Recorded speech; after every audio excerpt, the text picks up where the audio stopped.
अरे आश्चर्य होता है, झूठ बोल करके तुम सोच रहे हो हम संभाल लेंगे। नहीं नहीं, झूठ तुम्हारा नाश कर रहा है, तुम्हें पता नहीं। जिस जिह्वा से नाम जप कर रहे हो, अगर नाम का विशेष फल प्राप्त करना है, जल्दी फल प्राप्त करना है, आपको दुखों से बचना है, पाप भस्म करना है, तो झूठ बोलना बंद कर दीजिए। क्या बिगड़ जाएगा आपका? सच्ची बोलने में क्या बिगड़ जाएगा? सच्ची बोलना शुरू करोगे, हिम्मत नहीं रह जाएगी पाप करने की। ये जो पाप करने की तुम्हारी हिम्मत पड़ रही, झूठ बोलने के कारण पड़ रही। नहीं, असत्य संपातक पुंजा, सबसे बड़ा पाप झूठ बोलना। उससे क्या होता है? हर चीज हम छुपाना चाहते, किससे? उस सर्वज्ञ परमात्मा से, गुरुदेव से। नहीं, झूठ नहीं। नाम इसीलिए नहीं चल पा रहा, थोड़ी दिन नाम चलाएंगे छूट जाएगा, क्योंकि आप झूठ बोलते हैं, पापाचरण करते हैं। अगर नाम को चलाना है तो नारायण स्वामी जी कह रहे हैं, पहली बात मौन का आश्रय लीजिए, कम बोलिए, अधिकतर चुप रहना सीखिए, तभी नाम चला पाएंगे। जो कार्य कर रहे हैं आप उस पर ध्यान दें, उस कार्य को एकाग्रता पूर्वक करें, वाणी को मौन रखें, उस वाणी से धीरे धीरे नाम उच्चारण करें। कम से कम 24 घंटे में 4 घंटे मौन का तो सबको अभ्यास कर लेना चाहिए। 24 घंटे में 4 घंटे मौन का। तो ऐसे ऐसे बुद्धिमान हो कहेंगे हम 6 घंटे मौन रहते हैं। कब? बोले जब सोते हैं तब। आप 4 घंटे कह रहे हम 6 घंटे मौन रहते हैं। 24 घंटे में हम 6 घंटे मौन रहते हैं, बहुत बुद्धिमान है। बोले आप 4 घंटे कहते हो, हम 6 घंटे मौन रहते हैं। तो कब आप मौन रहते हैं? बोले जब सोते हैं तो 6 घंटे सोते हैं, मौन ही रहते हैं उस समय। मौन जागृत की कह रहा हूं, 4 घंटे का। नारायण स्वामी के बहुत बड़े महापुरुष हुए, तुम 4 घंटे मौन का अभ्यास करो, ऐसा निकालो 2 घंटे, 2 घंटे करके 24 घंटे में 4 घंटे मौन। उस समय हम किसी से बात नहीं करेंगे, नाम जप करेंगे। कार्य करो, कार्य करने के लिए मना नहीं कर रहे हैं। कम बोलो। आजकल लोग अपनी जीवनी शक्ति को बोलने के द्वारा बहुत नष्ट कर रहे हैं, व्यर्थ की बातें करते रहते हैं। 4 आदमी चल रहे हो, आप पीछे चलिएगा, सुनते, बेमतलब की बातें। नाम जब नहीं होगा वो डिलीट नहीं होंगी, वैसे ही बनी रहेंगी, अगले जन्म के लिए तैयार हो रहा है। इसलिए नाम यदि सिद्ध करना है, नाम का फल लेना है, नाम का आनंद लेना है, तो वृथा भाषण बंद करो, बेकार की बात बंद करो। जितना कम बोलने से काम चल जाए उतना। सामने वाले को बोलने दीजिए, आप बीच में नाम चल रहा है जी, नाम चल रहा है। जब कोई आवश्यक बात हुई, पवित्र शब्द बोल दिया, नहीं चुपचाप सुनो ना। उसको लग रहा है कि आप संभाषण करो, मान लो रिश्तेदार है, नातेदार है, मित्र, अब आप व्यवहार में हैं, आप सीधे ये तो नहीं कह सकते हमसे बात मत करो, नहीं, हाँ बात कीजिए, लेकिन आप कम बोलिए, उसको बोलने दीजिए, आप नाम जप कीजिए, जरूरत भर बात कीजिए। बात में भगवान की चर्चा हो तो कोई बात नहीं, अगर प्रपंच की चर्चा है तो बचने की कोशिश कीजिए। अपने संबंधियों, अपने दोस्तों, अपने व्यवहारियों से व्यवहार, दोस्ती, संबंध शिथिल कीजिए, तभी नाम में प्रीति होगी। अगर ये कि अब हमारे दोस्त आ गए हैं तो फिर वो दोस्त छूट जाएगा नाम, अब बातें शुरू हो गई प्रपंच की। धन्य है ऐसी बुद्धि जो प्रियजनों से भी संभाषण केवल भगवत वाक्यों का, अन्यथा नहीं। इसीलिए इस मार्ग को वर्ण करना बहुत कठिन है। एक ऐसा तुम्हारा निवास स्थान होना चाहिए अलग, जिसमें अपने रिश्तेदार, नातेदार, व्यवहारियों का प्रवेश ना हो। आपकी शैया अलग होनी चाहिए। अगर नाम जापक नाम सिद्ध करना चाहता है, नाम का फल लेना चाहता है, नाम निरंतर चलाना चाहता है, तो जिस आसन पर आप बैठते हैं उसी में प्रपंची, विषयी, संसारिक वृत्ति वाले बैठेंगे तो भजन की वृत्ति नहीं बन पाएगी। एक ऐसा, वैसे होते हैं घरों में बैठने वालों का अलग, लेकिन साधन कक्ष अलग होना चाहिए अपना। किसी का यदि प्रवेश ना हो तो आप देखेंगे कि आपके साधन के परमाणु आपको वहां बैठते ही तत्काल विक्षेप रहित करके भजन में लगा देंगे। अगर घर में ऐसा कुछ ना हो तो एक आसन अपना अकेला रखिए, जिस पर आप शयन करें वो आसन केवल आपका ही होना चाहिए।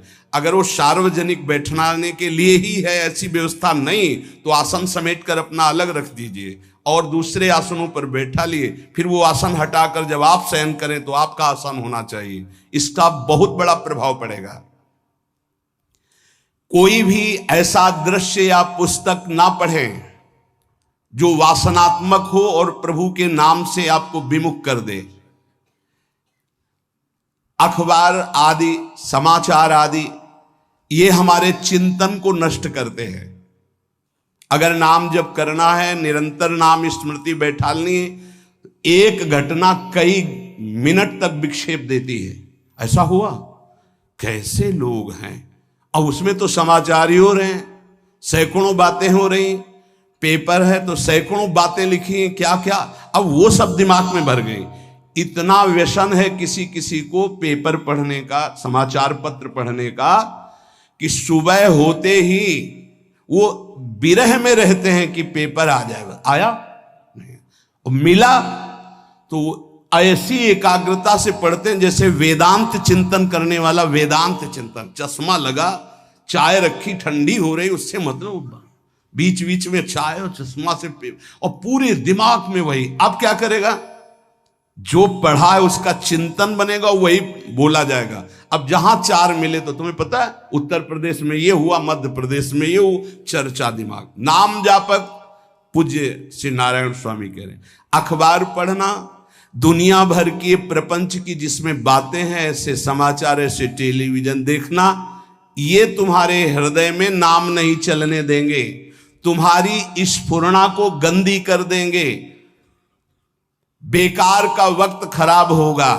इसलिए अगर आपको पढ़ना ही है तो धार्मिक ग्रंथों को पढ़िए, अपने इष्ट संबंधी ग्रंथों को पढ़िए नाम जपने के लिए। किसी को कभी वचन न दें।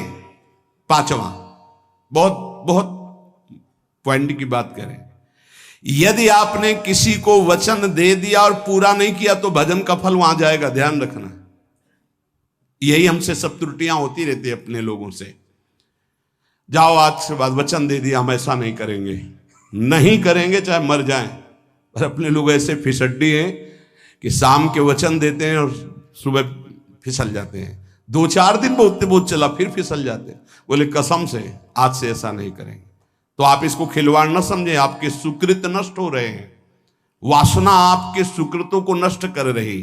दूसरा, जैसे आपने किसी से कहा कि मैं शाम के 5 बजे आ जाऊंगा, तो 5 बजने में 5 मिनट कम होने पर आपको पहुंच जाना चाहिए, 5 मिनट ओवर होने पर नहीं, उसके पहले ही आपको ऊपर। यह संतों के जीवन में देखा गया है। समय का बहुत बड़ा जीवन में अस्तित्व है। अगर आप किसी को समय दें, फिर उसमें प्रमाद स्थिति नहीं होनी चाहिए। 5 मिनट पहले पहुंचिए। समय दिया है किसी को तो 5 मिनट पहले उसको इंतजार ना करना पड़े। रात को सोते समय नाम जापक उपासक विचार करें, मेरा नाम किन किन कार्यों में छूटा, मेरे से कौन कौन सा पाप हुआ, मैंने कौन सी आज गलती की जो नहीं करना चाहिए, और उसे डायरी में नोट करें। नारायण स्वामी कह रहे हैं दूसरे दिन सावधानी पूर्वक वो गलतियां ना होने पावे जो हमने आज की। जब उपासक सत्य बोलना स्वीकार करता है तो उसके हृदय में डर जागृत हो जाता है। ध्यान रखना, डर ये माया के द्वारा प्रेरित है। अगर व्यापार में सत्य बोलेंगे तो पैसा अधिक नहीं आएगा, अगर हम सत्य बोल दिए तो डांट लगेगी, अगर हम सत्य बोल दिए तो सब लोग जान जाएंगे मैं ऐसा गंदा हूं। सच्ची मानिए, सत्य बोलने का नियम ले लीजिए, आप निष्पाप हो जाएंगे, आप महात्मा बन जाएंगे अंदर से। कोई भी पापाचरण आपके जीवन में नहीं रह जाएगा।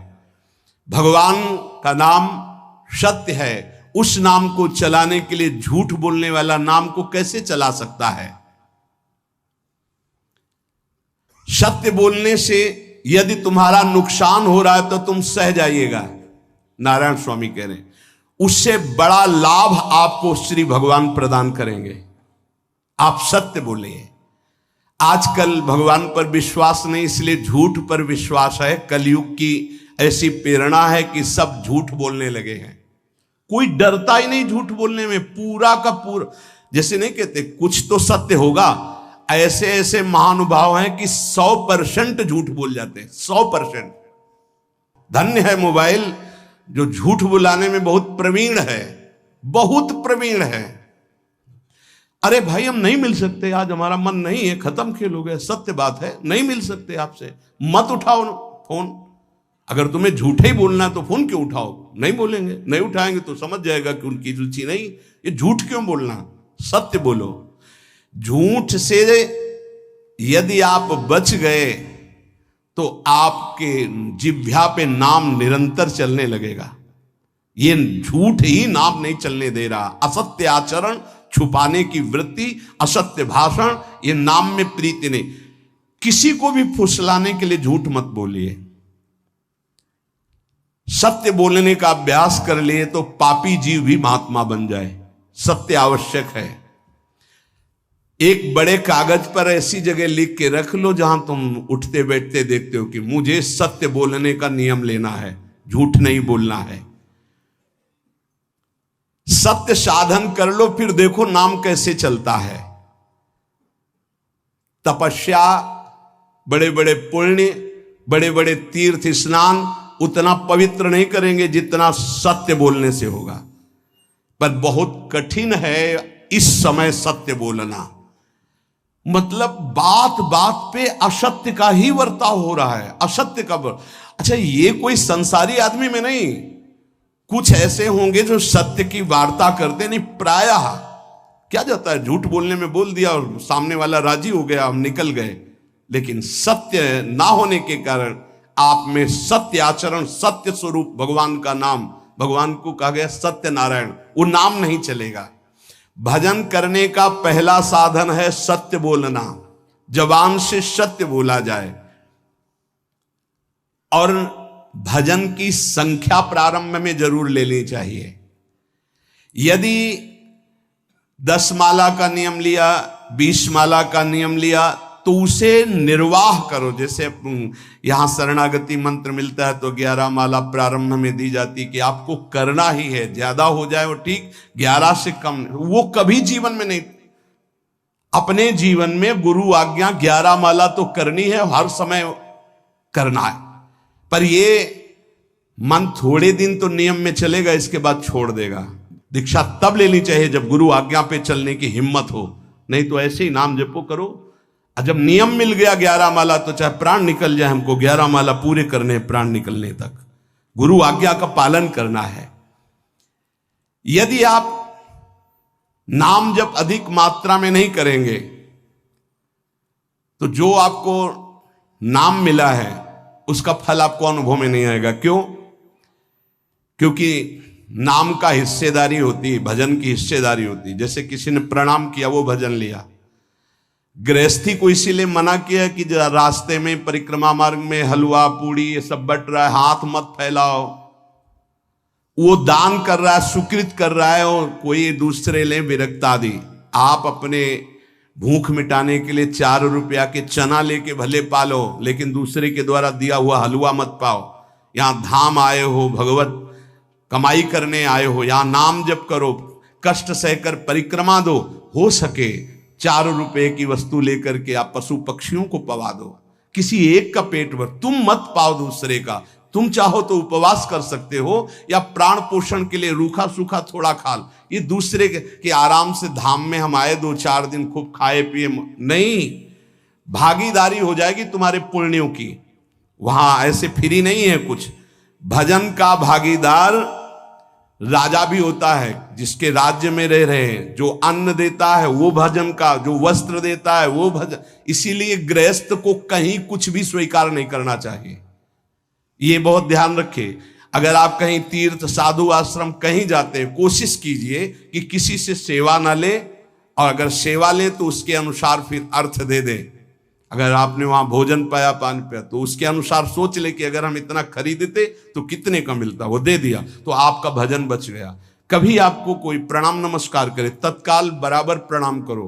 किसी को अपना भजन का हिस्सेदारी नहीं, सबका मंगल हो। ये भजन जितना बढ़ेगा तो आपको भगवदाकार कर देगा। दिन रात 24 घंटे में 21,600 श्वास चलती है। 21,600 श्वास में 6 घंटा तो सोने के चले जाते, उसमें तो चेतना नहीं रहती। अब हमको अगर 21,600 नाम हमको जपने को मिल जाए तो हमारी हर श्वास सार्थक हो जाए। जो हम 5-6 घंटा सोते हैं उसमें जिनका अभ्यास है तो बात अलग है, नहीं तो वो व्यर्थ जाती है। तो हमें एक श्वास में कई नाम जपने का अभ्यास करना चाहिए, जिससे 200 माला फेरने पर ये 21,600 श्वासों की गणना पूरी होती है। अगर हम 200 माला का नियम ले तो इतना हो सकता है। तो हमें लगता है अगर हर समय माला नहीं ले सकते तो श्वास वाली माला बहुत अच्छी रहती है। श्वास में 4 बार खींचो, 4 बार नाम लेते हुए छोड़ो। दूसरा साधन, एक छोटी माला ले ले, जो आजकल तो काउंटर चला है। काउंटर में ज्यादा सुविधा संसार के क्रियाओं में रहने वालों को होती कि किया अपनी जेब में डाल लिया। तीसरा साधन वो बहुत कठिन है, मन की वृत्ति से नाम जप करना। माला, श्वास और मन की वृत्ति, उसमें श्वास की भी गणना का ध्यान नहीं रहता, उसमें केवल चिंतन होता है, चल रहा है। पर ये आखिरी स्थिति होती, इसी के बाद वो परिपक्व अवस्था को होता है। जिह्वा से धीरे धीरे नाम उच्चारण करते हुए ये पहला अभ्यास है। प्रारंभिक को एकदम मानसिक में नहीं पहुंचने की चेष्टा करनी चाहिए, 2-4 नाम के बाद मन प्रपंच में फंसा देगा। दूसरा अभ्यास कंठ से में, जैसे हम जिह्वा से राधा वल्लभ श्री राधा वल्लभ श्री राधा वल्लभ श्री, इसे वाचिक जप कहते हैं। मंत्र नहीं होगा, ऐसे नाम होगा। फिर उपांश ऐसे, फिर कंठ से चलता है, फिर हृदय से चलने लगता है, फिर नाभि से चलता है। जिसका नाभि से चलने लगता है उसका परावाणी के द्वारा भजन, वो सिद्ध पुरुष कहा जाता है। 4 वाणी, परा, पश्यंती, मध्यमा, वैखरी। वैखरी जो बोल रहे हैं, जो कंठ से, फिर हृदय से पश्यंती, परा नाभि से, मूलाधार केंद्र से लेकर के संपूर्ण ब्रह्मांड में इसमें नाम गूंज रहा है, वो सिद्ध पुरुष का होता है। पहला अभ्यास जिह्वा हिला करके शुरू करें, राधा राधा राधा राधा। फिर कंठ से, कभी हमारे सदगुरुदेव भगवान को देखना, अगर कोई आ गया और बातचीत का हुआ तो यहां से तत्काल चलता दिखाई देता है ना, कंठ ऐसे ऐसे हिलने लगता है कंठ। अगर शांत बैठे तो फिर नहीं दिखाई दे। अगर कोई है आसपास तो इतनी तीव्रता लगन होती कि कहीं छूट ना जाए नाम। कंठ से विशिष्ट अभ्यासी का, फिर हृदय से परिपक्व अभ्यासी का, और नाभि से सिद्ध महापुरुष का, परावाणी से चलता है। अगर 1 वर्ष तक जिह्वा से अभ्यास किया जाए, ये मैंने किया है, नारायण स्वामी कहते हैं, तो दूसरे वर्ष में कंठ से प्रारंभ हो जाता है। 2 वर्ष कंठ से चले तो अगला हृदय से प्रारंभ हो जाता है, और हृदय से 3 वर्ष चले तो फिर नाभि से 7 वर्ष में नाम सिद्ध हो जाएगा। अगर नियम पूर्वक झूठ ना बोले, सत्य आचरण करे, ऐसे नाम जप करे। हम ये कहते हैं कि चलो थोड़ा धीमे ही सही, पर 12 वर्ष में तो आपको सिद्ध हो जाना चाहिए।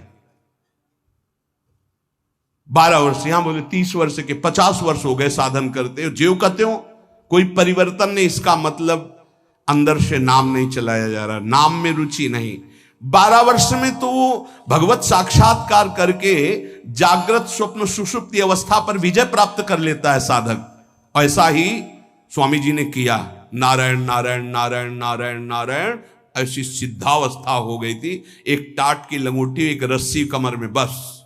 बड़े ही उच्च कोट और बहुत बड़े अरब खरबपति घर के बालक थे। सारी सिद्धियां उसके पैरों में लौटने लगती हैं, जिसका नाभि से भजन प्रारंभ हो जाता है, परावाणी से। अजपा जाप उसे ही कहते हैं जो नाभि से होता है। अजपा जाप करने वाले उपासक में जो अजपा जाप करने की चाह रखते हैं, पहला भोजन पर ध्यान दे, सात्विक भोजन, पवित्र भोजन। भाई नाम का स्वाद नहीं मिला तो कुछ लोग जो है बहुत प्रसन्न होते हैं जब संसारिक पदार्थ आता है। बड़ी कृपा श्री ठाकुर जी की रही है कि इस विषय पर जो है बहुत परिपक्व किया है। रोटी नहीं मिली, ये रबड़ी रसगुल्ला की तो बात जाने दो। गंगा का किनारा, गांव में जाना नहीं, जो आकाश वृत्ति से वो आ जाए वही। आप लोगों को तो रोटी तो मिल रही है।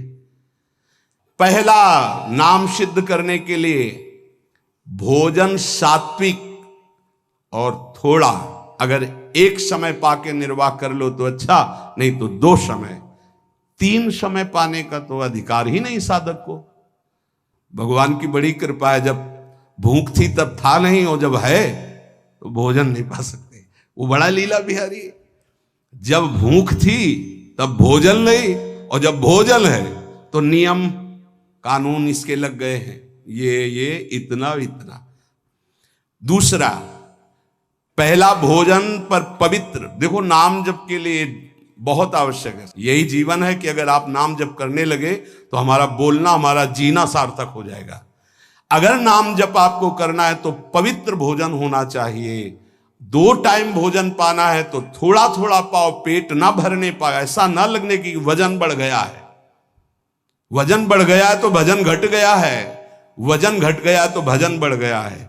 देखो तुम्हारे संसारिक संबंधी माता पिता चाहेंगे कि तुम्हारा चिकना शरीर होना चाहिए, हष्ट पुष्ट होना चाहिए, लेकिन हम चाहेंगे कि तुम्हारा भजन पुष्ट होना चाहिए, भगवदाकार वृत्ति होना चाहिए। शरीर तो आज है, कल नहीं रहेगा, चाहे जितना चिकना कर लो।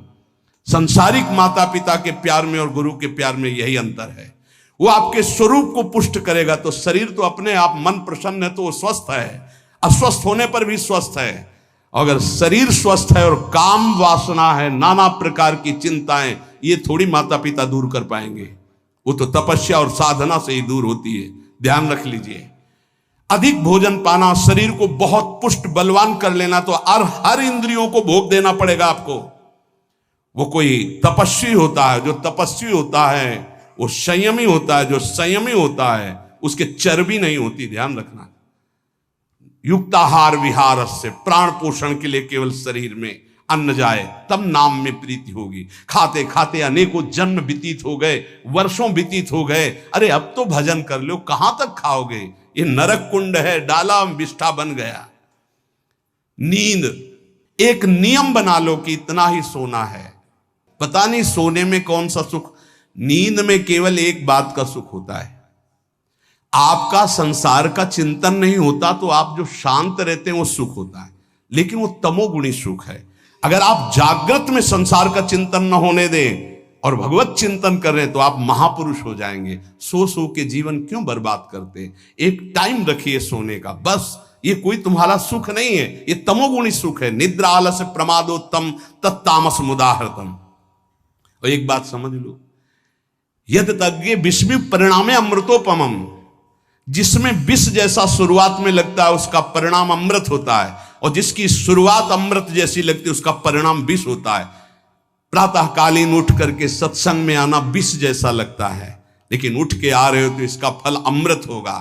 ब्रह्म मुहूर्त में सो रहे हैं, जीवन बर्बाद कर रहे हैं, अरे ब्रह्म मुहूर्त में उठिए, स्नान कीजिए और सच्चिदानंद भगवान में चित्त को जोड़िए। ये विष जैसा लगता है, परिणाम अमृत जैसा होता है। तीसरा, 24 घंटे में 1 घंटे का तो एकांतवास करना सीख ही लो, चाहे गृहस्थ हो चाहे कोई भी हो। 1 घंटे हमसे कोई बात नहीं करेगा, अपने दरवाजा बंद, थोड़ा 1 घंटे कोई ऐसा समय निकालो जिसमें चित्त को केवल श्री कृष्ण से जोड़ो, प्रियाजू से जोड़ सको। चौथा, विरक्त साधक, तकिया गद्दा, ये सब चीजें अगर लगा के सोओगे तो नाम जप नहीं होगा। देखो,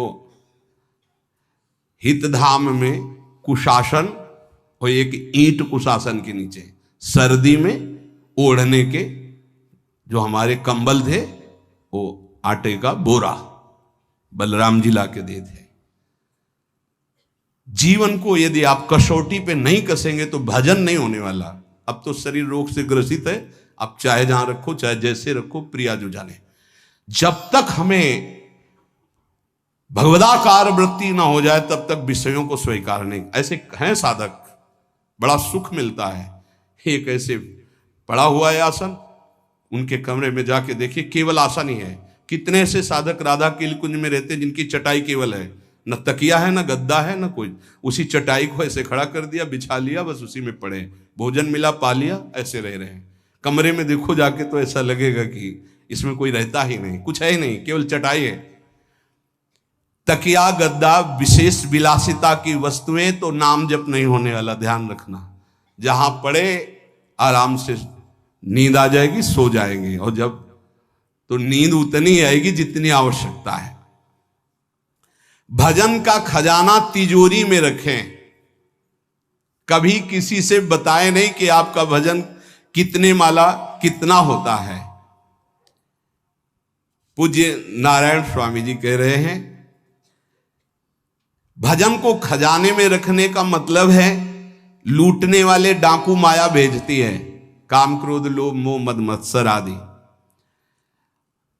और प्रिय गृहस्थ भगत आदि। कैसे प्रिय गृहस्थ? स्वामी जी अब ये सब आप ही कहा है, बहुत बीमार है, आप देखना। ठीक है, दूसरे की दुख निवृत्ति करना संत का स्वभाव होता है, पर हम जिस मार्ग के पथिक हैं, हमारा कर्तव्य है। हमारे पास हमारे प्रभु के सिवा कोई नहीं, हमारा जो कुछ है वो प्रभु हैं। ए भैया, जैसा श्री जी चाहेंगे वही सब मंगल करेंगे, ये शब्द होना चाहिए, उससे उसका भी मंगल होगा, आपकी भक्ति पुष्ट होगी। कभी भी जो गृहस्थ में भजन करता है, किसी भी तरह का किसी से भी कोई प्रतिग्रह ना ले। नहीं ले लो, ये लो ही बढ़िया रख लो, नहीं महाराज हमारा ये मार्किन का गमछा ही काफी है हमारे लिए, नहीं नहीं नहीं, ये प्रसाद पाल, हाँ इतना किनका दे दीजिए, भगवत प्रसाद है, ये हमारे लिए पर्याप्त। गृहस्थी में अगर आप भजन करते हैं तो अपने भजन को बचाने के लिए किसी से भी दान पुण्य, किसी का भी बट रहा है वो स्वीकार न करें, किसी से प्रणाम नमस्कार, किसी से अपनी सुविधा सेवा स्वीकार न करें। और जो विरक्त है उसको ध्यान रखना चाहिए कि हमारा जीवन केवल जगत मंगल के लिए विश्वेश्वर भगवान को समर्पित जीवन है। ना हम किसी को शाप दे सकते हैं, ना किसी को वरदान दे सकते हैं। सेवक स्वामी की इच्छा को देखता है, ऐसा ऐसा, हाँ प्रियाजू की जैसी इच्छा होगी वैसा नहीं, आप ऐसा नहीं, प्रियाजू का बस जबान से कभी ना किसी के प्रति शाप का, और ना हरिराम व्यास जी ने कहा है कि शाप और वरदान हमारे स्वामी की, तो हमें हर बार में यही बोलना है, जैसी प्रियाजू की इच्छा, जैसी श्यामाजू की इच्छा। नहीं आप कुछ कह दीजिए तो राधा राधा राधा, नहीं कैसे मंगल होगा, आशीर्वाद दीजिए राधा राधा राधा, बहुत संभाल के। महात्माओं को इस बात में सावधान रखना चाहिए कि ये माया ममता का रूप धारण करके तुम्हारी तिजोरी को खाली कर देगी। खजाना लूटने के लिए माया बहुत अनुभवी महापुरुष है, सेवक के रूप में आती है, खास सेवक बनकर। आज तक जहां दगा हुआ है तो खास से हुआ है। जब वृक्ष कटने लगे तो आपस में बात की, भाई ऐसा कौन आ गया जो हमें काट सकता है? बोले हमारा कोई मिल गया। तो कुल्हाड़ में जो बेंट है ना, बोले मिल गया कोई हमारा। खास बन करके आती है माया, सेवक सेविका रूप लेके। बहुत अनुभव की बात महापुरुषों की, मान लीजिए विरक्त जनों के लिए खास बात है। सेवक सेविका रूप रख करके माया आएगी। इसके बाद अगर आपने स्वीकार किया, फिर तुम सेवक होगे, वो स्वामी होगी। समझ रहे हो?